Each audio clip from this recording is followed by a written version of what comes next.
Ghost writer লিখেছেন Robert blotch. Edison ঠিকই বলেছিলেন, জিনিয়াস বা প্রতিভা হলো 1% অনুপ্রেরণা, বাকি 99% হলো পার্সপিরেশন বা ঘাম। রিওর বিমানবন্দরে প্লেন অবতরণের অনেক আগে থেকেই ঘামছিল জেরি ক্রিবস। কাস্টমস ইন্সপেকশনের সময়ও তার শরীরের ঘর্মাক্ত ধারা অব্যাহত রইল। কালো ব্যাগটিতে রয়েছে তার সকল গোপনীয়তা। ওটি এক মুহূর্তের জন্যেও হাতছাড়া করল না জেরি।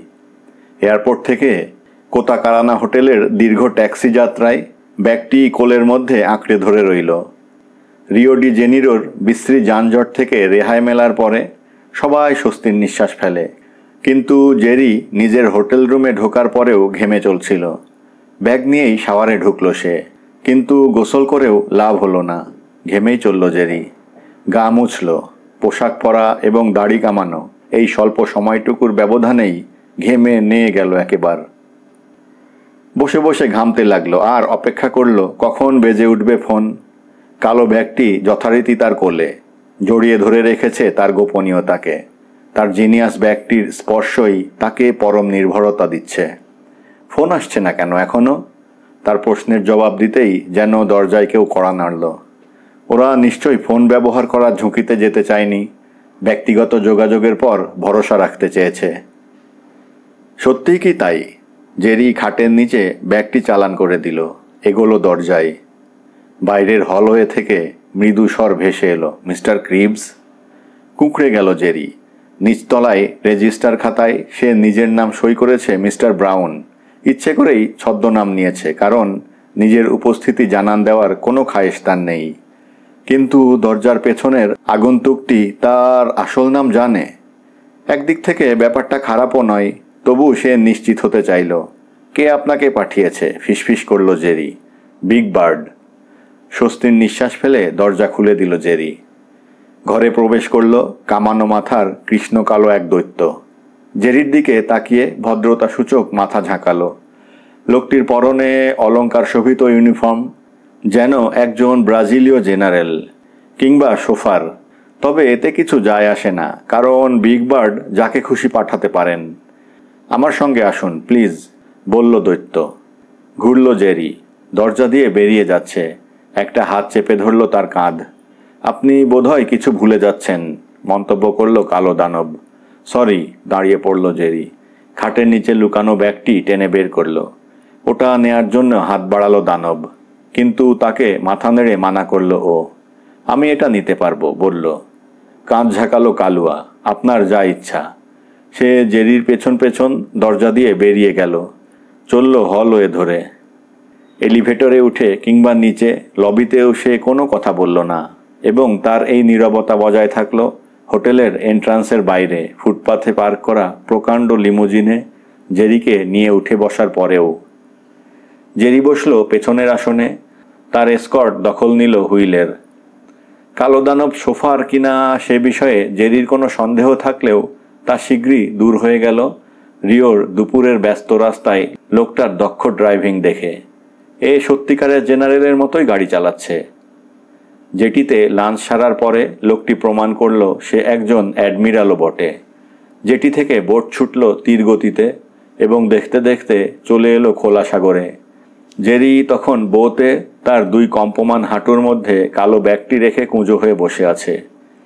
সামনে ফুটে উঠল ঝাঁ চকচকে ইয়টের শাড়ি, ঢেউয়ের তালে দুলছে।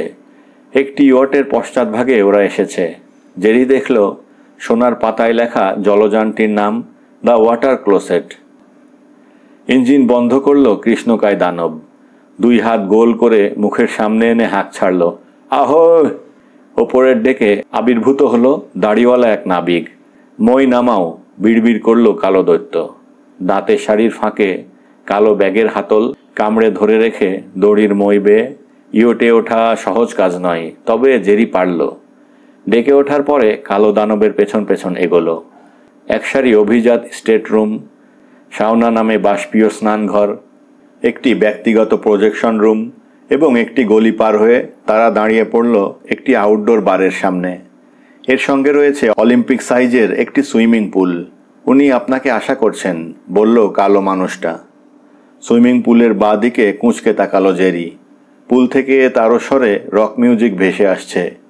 সূর্যের ঝলমলে আলোয় পানিতে হুটোপুটি করছে 8 ডজন সম্পূর্ণ নগ্ন সুন্দরী। হোস্টকে চিনতে কষ্ট হলো না জেরির, কারণ 6 নারীর মধ্যে তিনিই একমাত্র পুরুষ। মিস্টার বাজার্ড, অনুচ্চ গলায় বলল জেরি। টাক মাথা, হাড্ডিসার, ছোটোখাটো গড়নের মানুষটি উঠে এলেন সুইমিং পুল ছেড়ে। চোখে রোদ পড়তে খেঁকিয়ে উঠলেন। অপেক্ষমান এক অ্যাটেন্ড্যান্ট সঙ্গে সঙ্গে সোনালি রঙের বহুমূল্য একটি রোব দিয়ে ঢেকে দিল তাঁর শরীর। মাথা ঝাঁকালেন বিগ বার্ড। আমি আল বাজার্ড, বললেন তিনি। আমার স্ত্রীর সঙ্গে তো আপনার আগেই পরিচয় হয়েছে। সুইমিং পুলের নগ্ন সুন্দরীদের দিকে আবছা ইঙ্গিত করলেন। ও শিওর, তাহলে আসুন। দুহাত সামনে বাড়িয়ে দিলেন বাজার্ড।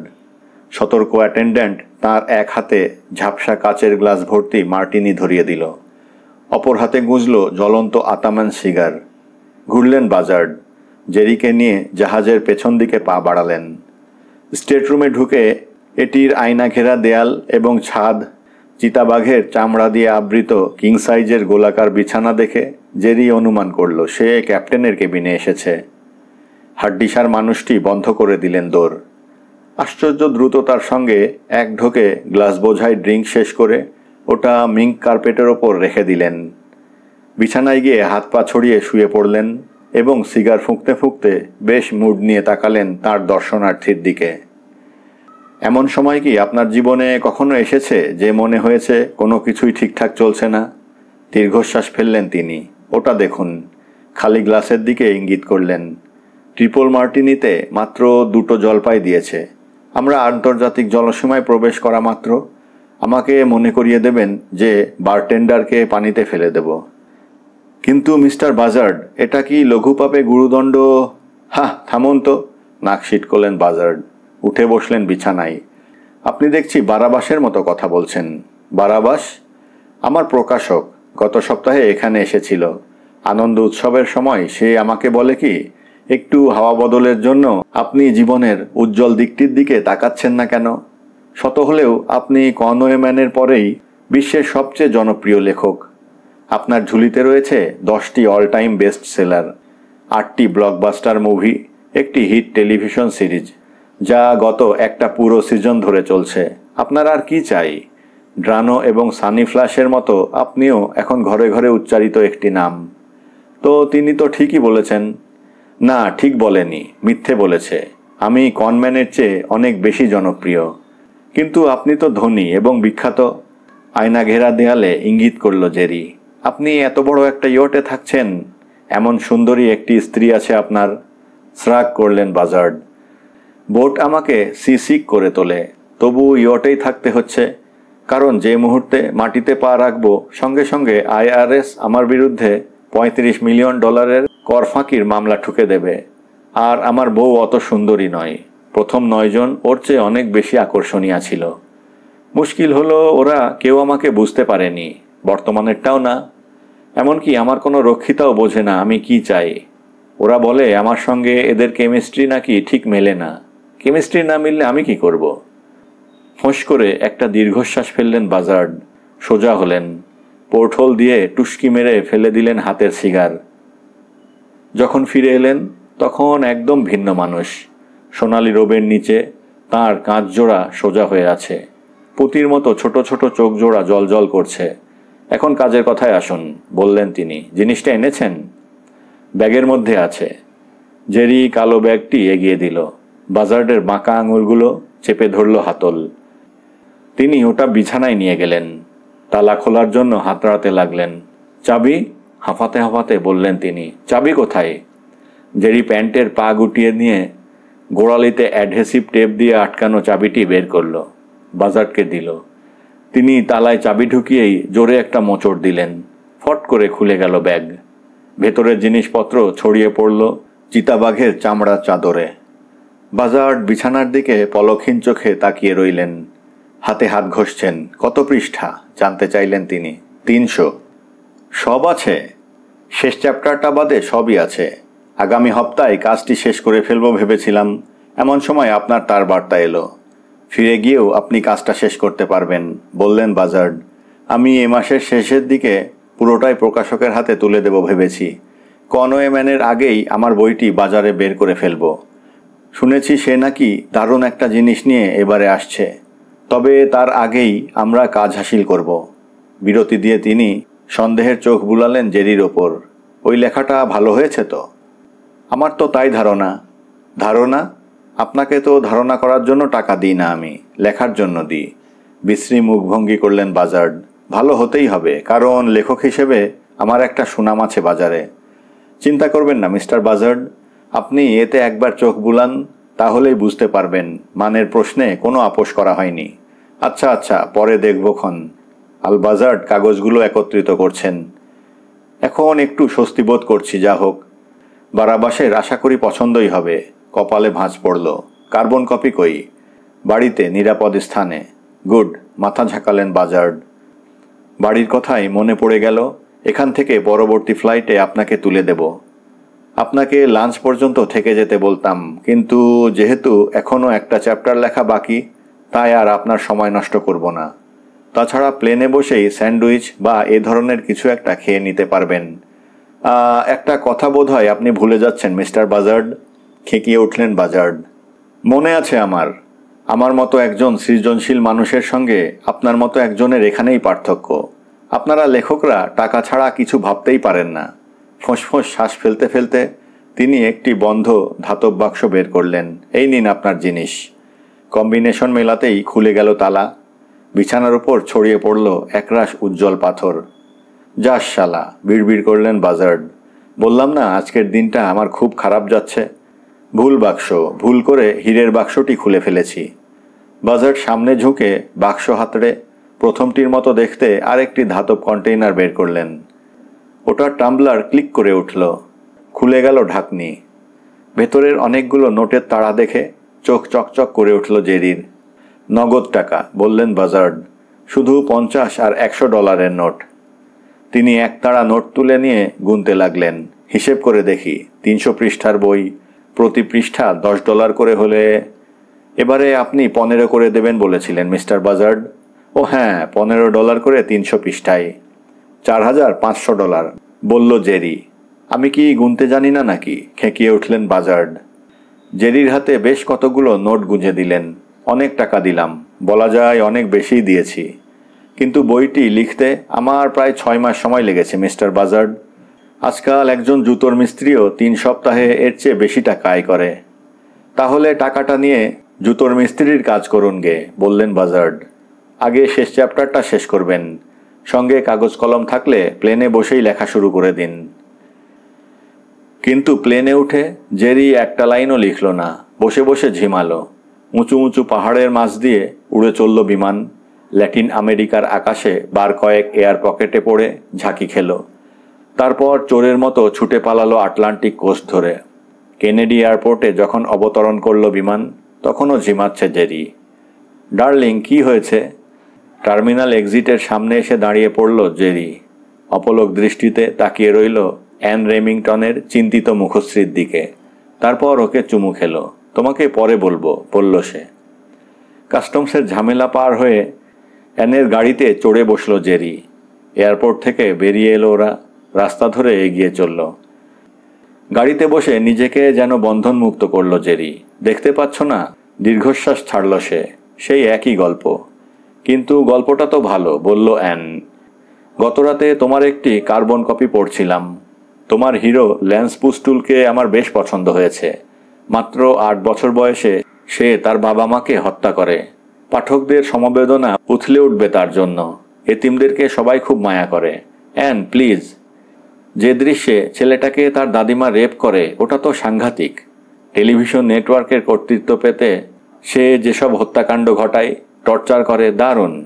ড্রাগস, ভায়োলেন্স এবং সেক্সের মিশেলটা তো অসাধারণ। ভালো কথা, বইটির কি নাম দিয়েছ? দ্য অ্যারিস্টোক্রেটস। পারফেক্ট, মাথা নাড়ল জেরি। আল বাজার্ডের জন্য আমি $4500 বই লিখে দিচ্ছি, অথচ ওটা বিক্রি করে সে কোটি কোটি টাকা কামাবে। এর মধ্যে পারফেক্টের কি দেখলে? বেটা শুধু তার বিরাট ইয়টে বসে থাকে, বউদেরকে ডিভোর্স দেয়, আর মুভি তারকা এবং উঠতি ফ্যাশন মডেলদের সঙ্গে ফুর্তি করে। এজন্যই তো সে টাকা পায়, বলল অ্যান। ওসব করে সে সেলিব্রিটি বনে গেছে। তার লাইফস্টাইল খবরের কাগজের প্রথম পাতায় ছাপা হয়, কাজেই সে যখন বই লেখে ওটাও কাগজে চলে আসে। কিন্তু সে যা করে না তা হলো একটি বইও নিজে লেখে না। আমি লিখি এবং এ থেকে যা পাই তা দিয়ে তোমাকে বিয়ে করার সাহসও পাই না। সশব্দে দীর্ঘশ্বাস ত্যাগ করল জেরি। যদি আমার নিজের নামে বইগুলো লিখতে পারতাম। লিখছ না কেন?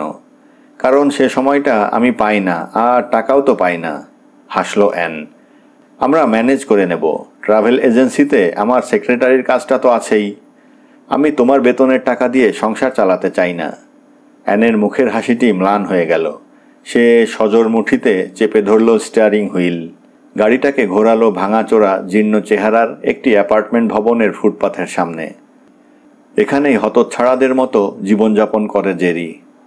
আমি আসলে তোমাকে বুঝতে পারি না, বিড়বিড় করল অ্যান।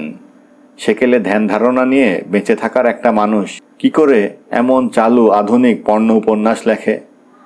কারণ আমি সেকেলে টাইপেরই মানুষ। গাড়ি থেকে ব্যাগ ট্যাগগুলোকে বের করল জেরি। আর আমি যখন বই লিখি তখন চালু ফ্যাশনের কথা মনে রাখি না। একটি ভালো উপন্যাসের সস্তা সুরসুরির দরকার হয় না। অ্যানও গাড়ি থেকে নামতে যাচ্ছিল। তাকে হাত ইশারায় মানা করল ও, তোমাকে আসতে হবে না। বইয়ের শেষ চ্যাপ্টারটা আমার এখনই লিখতে হবে। বিশাল আইডেন্টিটি ক্রাইসিসের দৃশ্য, যেখানে ল্যান্স অবশেষে আবিষ্কার করে সে তার স্ত্রী এবং গার্লফ্রেন্ডকে ত্যাগ করে এবং শিশু নির্যাতনকারীতে পরিণত হয়। তোমার সঙ্গে কবে দেখা হবে? কাল রাতের মধ্যে সমস্ত কাজ শেষ হয়ে যাওয়ার কথা। কাল সন্ধ্যার পরে এসো, একসঙ্গে ডিনার করব। 7টার দিকে চলে এসো। ওরা এক মুহূর্ত একে অন্যকে জড়িয়ে ধরে থাকলো। তারপর অ্যান গাড়ি নিয়ে চলে গেল এবং জেরি সিঁড়ি বেয়ে দ্রুত উপরে উঠতে লাগলো লেখার কাজটা শেষ করার জন্য। দুজনের কেউই খেয়াল করেনি অ্যাপার্টমেন্ট হাউসের প্রবেশপথের একটি পিলারের আড়ালে লুকিয়েছিল ছোটোখাটো একটি মানুষ। ওদের উপর নজর রাখছিল। 7টা, ফিসফিসিয়ে বলল সে, কাল রাতে। কাজটা খারাপ হয়নি, মনে মনে বলল জেরি। 3000 শব্দ, এর মধ্যে বেশিরভাগ জুড়ে রয়েছে 4 অক্ষরের কথাটি। 12 পৃষ্ঠা জুড়ে সলিড হার্ডকোর সেক্স এবং ভায়োলেন্স। আল বাজার্ড এবং তার পাঠকরা খুব খুশি হবে। আর লেখাটি শেষ করতে পেরে জেরিও সন্তুষ্ট। সে গোসল করল, দাড়ি কামালো এবং 7টা বাজার একটু আগে যখন ডোরবেল বেজে উঠল ততক্ষণে সে রেডি। ছিটকিনি তুলে দরজা খুলল জেরি। অ্যান, বলল সে। ভুল, বলল দোরগোড়ায় দাঁড়ানো ছোটোখাটো মানুষটি। জেরির দিকে কটমট করে তাকিয়ে আছে। কপাল কোঁচকালো জেরি, হতভম্ব। কে আপনি? দুঃখিত, পরিচয় দেওয়ার সময় নেই। ক্ষুদ্রকায় লোকটি ওকে পাশ কাটিয়ে ঢুকে পড়ল ঘরে। আপনি আমার সঙ্গে যাচ্ছেন? আপনার সঙ্গে যাচ্ছি মানে? বললাম তো ব্যাখ্যা দেওয়ার সময় নেই। অনুপ্রবেশকারী হুমকির ভঙ্গিতে একটি আঙুল তুলল। চলুন। প্রশ্নই ওঠে না। আগন্তুকের চোখে চোখ রেখে বলল জেরি। এ লোক যেই হোক কিংবা যাই চাক না কেন, এই মাটকুলের চোখ রাঙানিতে কোথাও যাচ্ছে না সে। ঘুরল জেরি এবং ভুলটাও করল, কারণ দোরগোড়ায় তার পেছনে রাবারের একটা গদা উঁচিয়ে হাজির হয়েছে বিশালদেহী এক লোক। গদাটা দুম করে নেমে এলো জেরির খুলি বরাবর। ছোটোখাটো মানুষটি তার কবজিতে বাঁধা ঘড়ির দিকে তাকিয়ে সন্তুষ্ট চিত্তে মাথা ঝাঁকালো। 6:49, বলল সে। ঠিক সময়েই এসে পড়েছ। বলল প্রকাণ্ড দেহী। সে অজ্ঞান জেরিকে একটা চটের বস্তার মধ্যে পুরল। বস্তাটা কাঁধের উপর ফেলে হলওয়ে ধরে চলল ভবনের পেছন দিককার সিঁড়ি অভিমুখে। বেটে লোকটি তাকে অনুসরণ করল। দুজনে মিলে একসঙ্গে নামতে লাগলো সিঁড়ি বেয়ে। বিরাট মানুষ বেটে মানুষটির দিকে উৎকণ্ঠা নিয়ে তাকালো। মার্স স্ক্যানেল, হাঁপাতে হাঁপাতে বলল সে। কেউ আমাদেরকে দেখে ফেলতে পারে। ও নিয়ে চিন্তা করো না, বলল ছোটোখাটো লোকটি। মাল তো বস্তার মধ্যে। চটের বস্তার মধ্যে জ্ঞান ফিরে পেল জেরি। গুনগুন একটা শব্দ আসছে কানে। তারপর দুরাগত বজ্রপাতের আওয়াজ। ক্রমে মিলিয়ে গেল শব্দগুলো। তারপর একটা ছুরি দিয়ে কেটে ফেলা হলো তার মাথার ওপরের কাপড়। ভাঁজ হয়ে কাঁধের ওপর পড়ল কাটা চটের বস্তা। সোজা হলো জেরি। কাঁধ থেকে খসে পড়ল বস্তা। চারপাশে চোখ পিটপিট করে তাকাতে লাগলো। সে একটি প্রাইভেট প্লেনের সুপরিসর কেবিনে দাঁড়িয়ে আছে। এটি একটি লিয়ার জেট, চেহারা দেখে বোঝা যায়। দেয়ালে বিখ্যাত শিল্পীদের আঁকা ছবি। খুব ধনী মানুষ ছাড়া এত বড় বিমান এবং এত দামি দামি চিত্রশিল্পের মালিক হওয়া সম্ভব নয়। ছবিগুলোর মধ্যে রেনোয়া, পিকাসো এবং মদিগ্লিয়ানির কাজ চিনতে পারল জেরি। ঘুরে দাঁড়াতেই কেবিনের শেষ প্রান্তে ছবিগুলোর মালিককে দেখতে পেল ও। কারুকাজ করা চিপেন ডেল ডেস্কের পেছনে হ্যাট মাথায় বসে থাকা দাড়িওয়ালা লোকটিকে চিনতে মোটেই ভুল করল না জেরি। টিনশেড গ্লাসের ফাঁক দিয়ে তিনি ওর দিকে তাকিয়ে আছেন।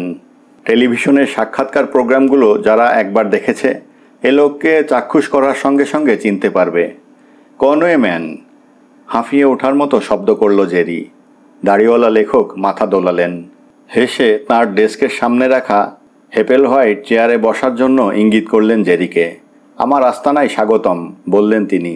আশা করি আমার স্থূল আমন্ত্রণের ধরনটি ক্ষমার চোখে দেখবেন মিস্টার গিবস। তবে আপনার সঙ্গে দেখা করা খুবই দরকার ছিল। ক্রিবস, ও হ্যাঁ। মোটা একটা হাত দিয়ে তিনি ডেস্কের ড্রয়ার হাতড়ালেন। হলুদ কতগুলো বড়ি উদয় হলো তাঁর তালুতে। পরক্ষণে ওগুলো অদৃশ্য হয়ে গেল দাড়িওয়ালা মুখের মধ্যে। বড়িগুলো গিলে নিয়ে বললেন, আপনি হয়তো ভাবছেন কেন আপনাকে এখানে ধরে নিয়ে আসা হলো। সে আমি বুঝতে পেরেছি, বলল জেরি। 2 গুন্ডা এবং একটা চটের বস্তা। My dear হিবস, ক্রিবস। ও হ্যাঁ, আবার ড্রয়ারে ফিরে গেল হাত। এবারে একতাড়া কাগজ এগিয়ে দিলেন তিনি। পাবলিশার্স উইকলিতে এই বিজ্ঞাপনটি যাবে। অনুগ্রহ করে একটু চোখ বুলান। আপনি আগ্রহবোধ করতেও পারেন। পূর্ণ পৃষ্ঠার বিজ্ঞাপনটির বড় বড় অক্ষরগুলোর দিকে চোখ বিস্ফারিত করে তাকিয়ে রইল জেরি।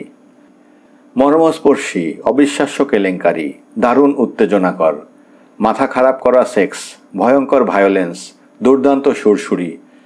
এমন এক উপন্যাস যা আমেরিকার ক্ষমতালোভী প্রভুদের দরজার আড়ালে লুকিয়ে থাকা সমস্ত গোপন অভিলাষ এবং লালসাকে উন্মুক্ত করে দেবে। নিজেদের নিষিদ্ধ আনন্দ উপভোগ করতে যখন তারা বুনো জন্তুর মতো ছুটে চলেন এক শয়নকক্ষ থেকে আরেক শয়নকক্ষে, এ বই কিছুতেই মিস করবেন না যেন। দ্য টেস্ট মেকার্স, লিখেছেন কনওয়ে ম্যান, স্ক্রিবিলার্স অ্যান্ড সন্সের বেস্ট সেলিং ব্লকবাস্টার লেখক।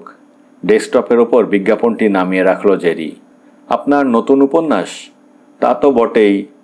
ভালো, কাঁধ ঝাঁকালেন কনওয়ে ম্যান। সেটা নির্ভর করবে আপনার ওপর। আপনি এ বইটি লিখে দেবেন। থামুন থামুন, আমি থেমেই আছি মিস্টার ড্রিবস। তবে বেশিক্ষণ থেমে থাকতে পারবো না।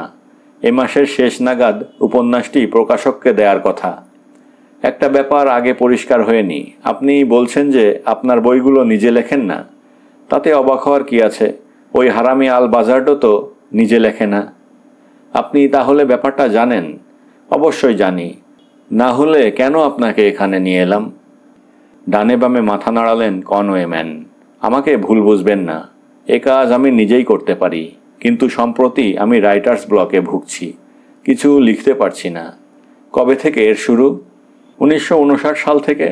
লাল ক্যাপসুল মুখে পড়লেন লেখক। সামনে অনেকগুলো কাজ পড়ে আছে আমার। সে কমিটমেন্টগুলো রক্ষা করতে হবে। বড় বড় লেখকদের তাদের দায়িত্ব পালন করতেই হয়। এজন্য সৃষ্টিশীলতাকেও অনেক সময় কোরবানি দিতে হয়। সে যাজ্ঞে। এজন্যই আপনাকে এখানে নিয়ে আসা হয়েছে এবং এই জন্যই আমি এখান থেকে বেরিয়ে যাব, বলল জেরি। 40,000 ফুট উঁচু থেকে? আবার কাঁধ ঝাঁকালেন কনওয়ে ম্যান। বেশ তো, আপনার যেমন অভিপ্রায়। দেখুন, চেঁচিয়ে উঠল জেরি, আপনি আমাকে কিডন্যাপ করেছেন। এটা একটা দণ্ডনীয় অপরাধ। আমি আপনার বিরুদ্ধে মামলা করব। আমার প্রস্তাব প্রত্যাখ্যান করলে আপনাকে আর পৃথিবীর আলো বাতাস ভোগ করতে হবে না। কিন্তু আমি কেন? বলল জেরি। আপনার নিশ্চয়ই কোনো গোস্ট রাইটার আছে যে আপনার নামে গল্প উপন্যাস লিখছে। তার কি হয়েছে? সে আর লিখবে না বলেছে। বিড়বিড় করলেন কনওয়ে ম্যান। ওকে কোথায় কবর দেয়া হয়েছে দেখতে চান? কনওয়ে ম্যান, যার খ্যাতি এবং সম্মান ধূলিসাৎ হতে চলেছে, তিনি নিশ্চয়ই মিথ্যা কথা বলছেন না। তার মোটা হাতটা আবার ডেস্ক ড্রয়ারের দিকে এগোতে দেখে জেরি আশঙ্কা করল এখন নিশ্চয়ই ওই হাতে ঝলসে উঠবে রিভলভার। বদলে উঠে এলো একতাড়া ডলার। 6,000, বললেন দাড়িওয়ালা। অ্যাডভান্স 6,000? কিপ্পুস বাজার্ড এর চেয়ে আপনাকে কম দেয় বলেই আমি আমার গুপ্তচরদের কাছে শুনেছি। মোটা হাতখানা বাড়িয়ে দিলেন তিনি। টাকাটা নিয়ে কেটে পড়ুন। কবে লেখাটা দিতে হবে জানেনই তো। কিন্তু 1 মাসের মধ্যে আমি গোটা একটা উপন্যাস লিখতে পারবো বলে তো মনে হয় না, বলল জেরি। পারবেন এবং আপনাকে পারতেই হবে, বললেন কনওয়েম্যান। নইলে কপালে কি আছে জানেনই তো। কম্পিত হাতে টাকাগুলো পকেটে রাখল জেরি। আমি চেষ্টা করব, বলল ও। তবে বইটি কি নিয়ে হবে তা কিন্তু আপনি আমাকে বলেননি। 19,000 শব্দের মধ্যে বইটি লিখবেন। টেবিলের ওপরে রাখা কাগজটির দিকে ইঙ্গিত করলেন কনওয়েম্যান। এ বিজ্ঞাপন দিয়ে গল্পের প্লট তেমন কিছু বোঝা যায় না, কাজেই আপনি আপনার মতো করে লিখবেন। আপনি তো জানেনই পাঠক কী ধরনের লেখা পছন্দ করে, রাজনীতির অন্তরালে কি ঘটছে, সমাজের রাঘব বোয়ালরা কী করছে ইত্যাদি। সম্ভব হলে সান ফ্রান্সিসকোতে নেক্রোফিলিয়া অর্থাৎ জাদুবিদ্যার সাহায্যে মরা মানুষের সঙ্গে আলাপচারিতা অনুবাদক বিষয়ে একটু ছোঁয়া দেবেন। জাতিসংঘে প্রেত পূজার ঘটনা থাকবে। হোয়াইট হাউসে হবে উন্মত্ত যৌনাচার। আপনার ওপর সব ছেড়ে দিলাম। গভীর দম নিল জেরি। আমি যথাসাধ্য ভালোটা দেওয়ার চেষ্টা করব। আপনাকে যথাসাধ্য ভালোটা দিলে হবে না, বললেন কনওয়েম্যান। আপনার সবচেয়ে জঘন্যটা দেবেন। চেয়ার ছাড়লেন তিনি, ডেস্ক ঘুরে এলেন, তাকালেন ঘড়ির দিকে। আমি পাইলটকে বলছি আপনাকে নামিয়ে দিতে। তারপর আমার ছেলেরা আপনাকে নিরাপদে বাড়ি পৌঁছে দেবে। তার প্রয়োজন নেই। প্রয়োজন আছে। টিনশেড লেন্সের পেছনে শুরু হয়ে এলো কনওয়েম্যানের চাউনি। বই লেখা শেষ না হওয়া পর্যন্ত ওরা আপনার ওপর নজর রাখবে। যদি বই লেখা শেষ না হয় তাহলে ওরা আপনাকে শেষ করে দেবে। আপনার হুমকিতে আমি ডরাই না, বলল জেরি। আমি পুলিশে ফোন করব। পারবেন না। আপনার ফোনের লাইন কেটে দেওয়া হয়েছে। আমার প্রকাশকের কাছে যদি বইটা ঠিক সময়ে পৌঁছে দিতে না পারি তাহলে আপনাকেও কেটে ফেলব। জেরির কাঁধে হাত রেখে হাসলেন কনওয়েম্যান। বেঘরে প্রাণটা হারাবেন কেন ভাই? যা বলছি তাই করুন। সদুপদেশটি মাথায় নিল না জেরি। বাড়ি ফিরে দেখে তার অ্যাপার্টমেন্টের দরজার পাশে দাঁড়িয়ে আছে অ্যান। রাত 9টা বাজে, বলল অ্যান। আমি 2 ঘন্টা ধরে তোমার জন্য অপেক্ষা করছি। কোন চুলোয় গিয়েছিলে শুনি? আমি আসলে একটা চুলোর মধ্যেই ছিলাম এতক্ষণ, বলল জেরি। তাকালো গাড়িটির দিকে, যেটি থেকে এইমাত্র নেমে এসেছে ও। ওটার হেডলাইট জোড়া জলজল করে জ্বলছে। গর্জন ছাড়ছে মোটর। লাফিয়ে পড়ার জন্য প্রস্তুত প্যান্থারের মতো মসৃণ শরীর নিয়ে হামাগুড়ি দিয়ে রয়েছে ফুটপাতের ওপর। ওর চোখ অনুসরণ করে তাকালো অ্যান। হুইলের পেছনে বিরাট দেহী এক লোককে দেখতে পেল। তার পাশে বসে আছে ক্ষুদ্রকায় একজন মানুষ। প্লিজ ডার্লিং, ভেতরে এসো। অ্যানের হাত ধরে ওকে দরজার মধ্যে টেনে নিল জেরি। আমি সব ব্যাখ্যা করছি। তাই ভালো। কিন্তু ঘরে ঢুকে যা শুনল তা মোটেই ভালো মনে হলো না অ্যানের কাছে। এ কি বলছো তুমি? জেরির সন্ধ্যার অভিজ্ঞতা শুনে মন্তব্য করল অ্যান। বাজারডের জন্য উপন্যাস লিখতে তোমার কয়েক মাস সময় লেগেছে, আর ম্যান আশা করছে কয়েক সপ্তাহের মধ্যে তুমি তাকে উপন্যাস লিখে দেবে। এটা কিছুতেই সম্ভব নয়, সায় দিল জেরি। কিন্তু ও থেকে বেরুবার রাস্তাও নেই। সে তুমি বেরুতে পারবে না, বলল অ্যান। কিন্তু আমি যখন খুশি যেতে আসতে পারবো। মানে সহজ, হাসল অ্যান। আমি এখন চলে যাচ্ছি। আমি বাড়ি পৌঁছেই পুলিশে ফোন করব। ওরা এখানে চলে আসবে এবং যা ঘটেছে তুমি ওদেরকে বলবে। ব্যাস, তুমিও তখন ফ্রি। বাহ, চমৎকার। অ্যান হাসতে হাসতে দরজায় পা বাড়ালো এবং খুলল। সঙ্গে সঙ্গে তার হাসিটা নিভে গেল দপ করে। দোরগোড়ায় দাঁড়িয়ে রয়েছে সেই ছোট মানুষটি, স্ফীত চক্ষু। সে তার কোটের পকেটে যেখানে হাত রেখেছে সেই জায়গাটিও স্ফীত। আপনার কথা আমি শুনে ফেলেছি লেডি। কেউ পুলিশে খবর দিচ্ছে না। বিস্ফারিত হলো অ্যানের চোখ। তার মানে আপনারা আমাকে এখানে জেরির সঙ্গে আটকে রাখবেন? মাথা নাড়ল লোকটি। আমি তা বলিনি। যে কেউ মুদির দোকানে যেতে পারে, সে আপনিও হতে পারেন। তবে যখনই বেরুবেন আপনার সঙ্গে আমি থাকব। আর আমার সঙ্গী নিচতলায় বসে আপনার বয়ফ্রেন্ডের ওপর নজর রাখবে। বসের অর্ডার। জেরি চলে এসেছে, 2 ভ্রু কোঁচকানো। আপনাদের বস সব কিছুর ওপর খেয়াল রাখেন না? বিশ্রী হাসল ছোট মানুষটা। আপনার এখন চিন্তা করার সময় বন্ধু। ভুলে যাবেন না আপনাকে একটি বই লিখতে হবে। পরের কয়েকদিন যেন ঝড়ের গতিতে কেটে যেতে লাগলো। অ্যান বেশিরভাগ সময় লিভিং রুমে কাটায়। জেরির টাইপরাইটার বেডরুমের দরজার ওপাশে খটাখট শব্দ তুলতে থাকে। মাঝে মাঝে বই পড়ে অ্যান, কখনো টিভি দেখে, আবার কখনো জানালা দিয়ে কালো লিমুজিনটির দিকে ঠাঁই তাকিয়ে থাকে। মাঝে মধ্যে সে রাস্তায় একটু আধটু হাঁটাহাঁটি করে, সুপারমার্কেটে যায় কেনাকাটা করতে। কিন্তু সর্বদা তার সঙ্গে একজন পাহারায় থাকে। অ্যান ছোট মানুষটির সঙ্গে কথা বলে না। খর্বাকৃতির লোকটিও অ্যানের সঙ্গে বাতচিত করার প্রয়োজন বোধ করে না। জেরি যখন শোবার ঘর থেকে খাওয়ার জন্য বেরিয়ে আসে তখন তার সঙ্গে কদাচিৎ কথা হয় অ্যানের। জেরির বিধ্বস্ত চেহারা দেখলেই সব বোঝা যায়।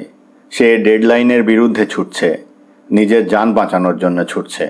এ সময় তাকে প্রশ্নবাণে বিদ্ধ করে বিরক্ত করতে চায় না অ্যান। কিন্তু মাসের শেষের দিকে যখন সময় প্রায় একদমই নেই, একটি মুহূর্ত এলো যে অ্যান আর নীরব থাকতে পারল না। কিচেন টেবিলে বসে কফি পান করছিল দুজনে। জেরির কঙ্কালসার দেহ আর চকচকে চোখের চাউনি সহ্য করতে পারছিল না অ্যান। তার ঠোঁটের ফাঁক দিয়ে বিস্ফোরিত হলো প্রশ্নটি, যে প্রশ্ন সকল লেখককেই ভীত করে তোলে। লেখা কেমন চলছে জিজ্ঞেস করল অ্যান। মাথা নাড়ল জেরি। চলছে না, বিড়বিড় করল সে। তার মানে নির্ধারিত সময়ে শেষ করতে পারবে না? শুরুই করিনি এখনো। শুরু করনি? অ্যানের কপালে ভাঁজ। কিন্তু তুমি তো দিনরাত টাইপ করছো। রাতে টাইপ করি কারণ ঘুম আসে না, আর দিনের বেলা ছাই পাঁশ কি লিখছি সে চিন্তায় রাতে ঘুমাতে পারি না। পৃষ্ঠার পর পৃষ্ঠা নতুন নতুন শুরু হচ্ছে, কিন্তু একটারও কোনো মাথামুন্ডু নেই। সবগুলোর জায়গা হবে ময়লা ফেলার ঝুড়িতে। আমার ভয় লাগছে ভেবে। অবশেষে এটা ঘটেছে, যেভাবে ঘটেছে আলবাজার্ড এবং কনওয়ে ম্যানের জীবনে। মানে তারা যখন লেখা শুরু করেন নিজেদের গল্প নিজেরাই লিখতেন, তারপর ধীরে ধীরে ওটা তাদেরকে পেয়ে বসে। একই জিনিস নিয়ে সারা জীবন কেউ চলতে পারে না।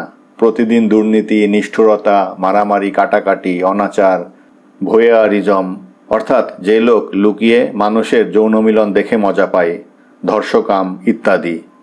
এসব লিখে লিখে তারা ক্লান্ত হয়ে পড়েছিলেন। তাই তারা গোস্ট রাইটার ভাড়া করেন, আমার মতো লেখকদের দিয়ে লেখাতে শুরু করেন। সমস্যা হলো সেই একই জিনিস এখন আমার জীবনেও ঘটছে। জেরি তার যন্ত্রণা কাতর মুখখানা তুলল। ওই ধর্ষণ আর খুনের কথা লিখে লিখে আমিও বেজায় ক্লান্ত। আমার কলম আর চলতে চাইছে না। এমনকি জ্যাক দ্য রিপার হলেও শেষে সে খুন খারাপই ছেড়ে দিত।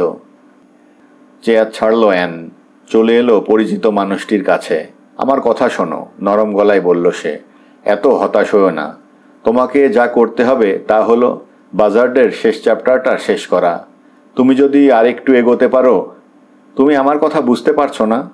টেবিলের ওপর দুম করে ঘুষি মারল জেরি। এখন অনেক দেরি হয়ে গেছে। আমি 24 ঘন্টা টাইপরাইটার নিয়ে পড়ে থাকলেও ডেডলাইন অনুযায়ী কিছুতেই লেখা শেষ করতে পারবো না। হাতে একদমই সময় নেই। দীর্ঘশ্বাস ফেলে লিভিং রুমে হেঁটে গেল অ্যান। পেছনে পেছনে গেল জেরি। দুজনে মিলে জানালা দিয়ে তাকালো বাইরে। ফুটপাথে হামাগুড়ি দিয়ে রয়েছে কালো গাড়িটি, অপেক্ষা করছে।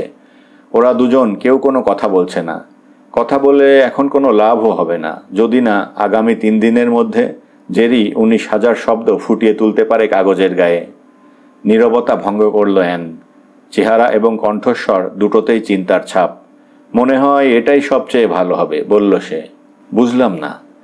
তুমি সময় মতো কাজটা শেষ করতে পারলেও খুব একটা লাভ হতো না। প্রথমে ভেবেছিলাম এটা বুঝি ঈশ্বরের একটা অনুগ্রহ, আর বাজার্ডের কাছ থেকে পাওয়া $4,500 আর কনওয়ে ম্যানের দেয়া অ্যাডভান্স 6,000, সব মিলিয়ে $10,500, অনেক টাকা। এ টাকা দিয়ে তুমি অবশেষে নিজের নামে একটি বই লিখতে পারতে। কিন্তু এখন কিছু আসে যায় না, তাই না? তুমি তো বললেই আর লিখতে পারবে না। আমি কখনো তা বলিনি। জেরি শক্ত করে চেপে ধরল অ্যানের হাত। আমি বলেছি আমি আর সেক্স এবং ভায়োলেন্স নিয়ে লিখতে পারবো না। আমি যে উপন্যাসটি লিখতে চাই তা হবে অন্যরকম। কোনো যৌন সুরসুরি থাকবে না, সস্তা অ্যান্টি হিরো থাকবে না, সেলিব্রিটিরা ছদ্মনামে কাউকে প্রতারণা করবে না। আমার বইয়ের পাত্র পাত্রীরা হবে সাধারণ মানুষজন। আমরা নিত্যদিন যেসব সমস্যার মুখোমুখি হই তাদেরকেও সেসব সমস্যা মোকাবেলা করে চলতে হবে। কিন্তু এরকম বই কি বিক্রি হবে? অ্যানের গলায় সন্দেহের সুর থাকলেও জেরির কণ্ঠে তা নেই। কেন বিক্রি হবে না? অন্তত পাঠকদের আমি বাস্তব কিছু দিতে পারবো। তারা বিষয়টি নিয়ে ভাববে, চিন্তা করবে। বাজার্ড এবং ম্যান যেসব পর্ণ রূপকথা তৈরি করেছেন ওতে শুধু গদবাঁধা কাহিনীই আছে। একটা থেকে আরেকটাকে আলাদা করার উপায় নেই। আমি প্রকৃত সাহিত্যের কথা বলছি। অ্যানের চাহনি থেকে সন্দেহ যায় না। তুমি তোমার বইটা প্রমোট করবে কিভাবে? একটি সৎ বই চালানোর জন্য ঢাকঢোল পেটানোর দরকার নেই, বলল জেরি। একজন ভালো লেখক কখনো অপযশ টান না। থ্যাকারের কথা চিন্তা করো, তার কি ইয়ট ছিল? হেনরি জেমস কি মাথায় হাস্যকর টুপি চাপিয়ে লিয়ার জেটে ঘুরে বেড়াতেন? জেন অস্টেন কি ব্যভিচার করতেন? শেক্সপিয়রকে কি কোনোদিন লেট নাইট টকশোতে দেখা গেছে? ভাবছি বিষয়টি নিয়ে, অ্যান বলল ওকে। তার গলার স্বর কেমন অদ্ভুত শোনালো। জেরি, আমার একটা কাজ করে দাও। আমার সঙ্গে 1 মিনিটের জন্য বেডরুমে চলো। তোমার ফাইলপত্র কোথায় থাকে একটু দেখিয়ে দেবে। ওরা দুজনে মিলে শয়নকক্ষে প্রবেশ করল। এই ক্যাবিনেটটাতে থাকে। ও আচ্ছা, তবে ফাইল ক্যাবিনেট নয়। অ্যানের চোখ ঘুরছে জেরির টেবিলে, দেখছে টাইপরাইটার, কাগজ, ভারী পেপারওয়েটের নিচে চাপা দিয়ে রাখা কার্বন পেপার। তার চাউনি শুরু হয়ে এলো। জেরি, তোমার নিজের বইটা। সত্যি তুমি ওটা লিখতে চাও? পৃথিবীর যে কোনো কিছুর চেয়ে বেশি চাই। এবং তুমি নিশ্চিত বইটি বিক্রি হবে? মাথা ঝাঁকালো জেরি, ঘুরল। আমার অনুমান ভুল প্রমাণিত হলে আমি হয়তো হার্ট অ্যাটাকেই মারা যাব। আর ঠিক তখন অ্যান ওর মাথার পেছনে পেপারওয়েট দিয়ে বাড়ি মারল। মারা গেছি, গোঙাচ্ছে জেরি, আমি মরে গেছি। অ্যান ওর কাঁধ ধরে ঝাঁকাচ্ছে। তুমি মারা যাওনি। চোখ মেলে চাইল জেরি। অন্ধকার ঘর, শুধু অ্যানের ছায়া ছায়া মুখখানা দেখা যাচ্ছে। উদ্বিগ্ন চেহারা নিয়ে তাকিয়ে আছে ওর দিকে।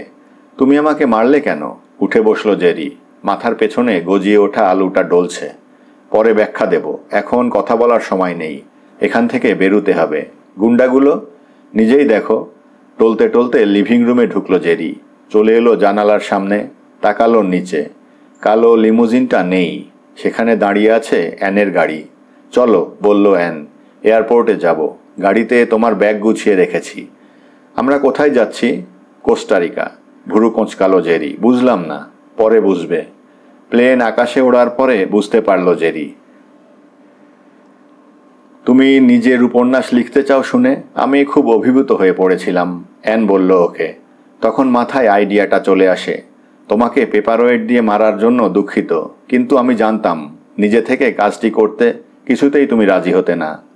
কিসে রাজি হতাম না? কনওয়ে ম্যানের নতুন উপন্যাস তার প্রকাশককে পৌঁছে দিতে। কিন্তু কোনো নতুন উপন্যাসই তো লেখা হয়নি। এখন হয়েছে। আমি আলবাজার্ডের পাণ্ডুলিপির একটা কার্বন কপি নিয়েছিলাম।